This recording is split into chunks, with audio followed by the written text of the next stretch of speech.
دیکھیں اللہ تعالیٰ نے تو انسانیت کو اپنی شناخت کروانی ہے، اس کے لیے اللہ تعالیٰ نے پیغمبروں کا سلسلہ شروع کیا، اور بالآخر یہ سلسلہ نبوت سیدنا امام اعظم محمد رسول اللہ صلی اللہ علیہ وآلہ وسلم پر ختم کیا، اور ختم نبوت کی برکت سے یہ کام اس امت کو شفٹ کر دیا۔ کنتم خیر امۃ اخرجت للناس تأمرون بالمعروف وتنہون عن المنکر وتؤمنون باللہ، تم بہترین امت ہو جو لوگوں کے نفع کے لیے نکالے گئے، لوگوں کو نیکی کی طرف بلاتے ہو، برائی سے روکتے ہو، اور اللہ پر ایمان رکھتے ہو۔ یعنی اللہ پر ایمان تیسرے نمبر پہ ذکر اس لیے ہوا کہ اللہ پر ایمان لانے کا حق یہ ہے کہ تم لوگوں کو نیکی کی طرف بلاؤ اور برائی سے روکو، یہ نبیوں والا کام ہے۔ تو یہ پوری امت کو ٹرانسفر ہوا ہے۔ اس میں آپ کی بات درست ہے کہ ٹاپ آف لسٹ علماء کا طبقہ ہے جو انبیاء کے وارث ہیں، جو پروفٹ کی لیگیسی کو آگے لے کر چلیں گے، لیکن چونکہ یہ پوری امت کا کام ہے تو امت میں صرف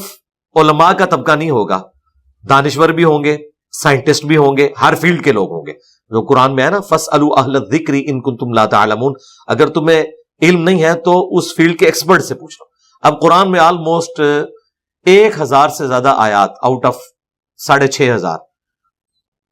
وہ سائنٹیفک فینومینا آف نیچر یا فزیکل فینومینا آف نیچر سے متعلق ہے، ایسٹرونومی کی فیلڈ سے متعلق، باٹنی کی فیلڈ سے متعلق، ایمبریولوجی کی فیلڈ سے متعلق، تو ظاہر ہے وہ تو علماء کو نہیں پتا، اور اس میں کوئی علماء کا عیب نہیں ہے، سائنس نے تو یہ پچھلے 200-250 سال میں زیادہ ترقی کی ہے نا، اس سے پہلے تو انسانیت کو نہیں پتا تھا۔ تو یہ سائنس کی ترقی کی وجہ سے یہ چیزیں جس طرح آج کھل کر سامنے آئی ہیں، تو اب ان فیلڈ سے وابستہ جو لوگ ہیں ان سے علماء کو بھی رہنمائی لینی ہوگی۔ اب لوگ چاند گرہن کی نماز کا نہیں صرف پوچھیں گے، بلکہ یہ بھی پوچھیں گے کہ چاند گرہن کیوں لگتا ہے۔ یہ تو توہین سمجھیں گے اپنی، کون؟ علماء کرام، مولوی جو بیٹھے ہوئے سر۔ میرا خیال ہے جو اب پڑھے لکھے علماء ہیں نا،